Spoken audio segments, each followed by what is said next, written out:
وقتی که خیانت کردی، وقتی که طرف یک کارمند دولت آتش کشیدی، باز یک بار دیگر میگویم تو عکس العمل میگیری. یعنی تو باید تیار باشی عکس العمل گرفتن. در دوستان عزیز، این باید که ما پافشاری نکنیم، نگوییم که چه الکی وای معلوم است که چیکار کرده است.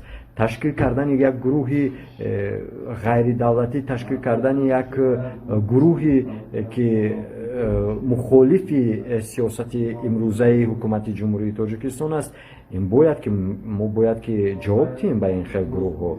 جوانان عزیز، دوستان گرامی، هموطنان عزیز، ما باید که امروز در گرد سیاست سازنده حکومت جمهوری چون پروانه باشیم.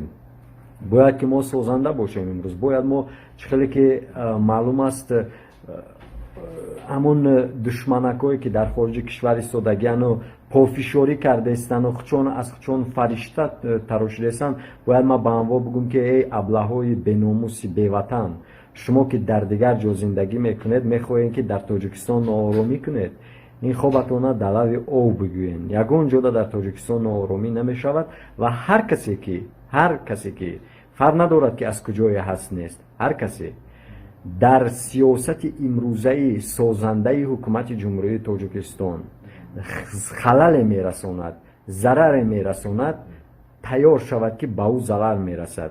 چون که امروز سیاست امروزه حکومت جمهوری تاجیکستان برای سازندگی است، برای آبادانی است و برای حفظ نگاهداری و شرایط خوبی هر یک ساکن جمهوری تاجیکستان است.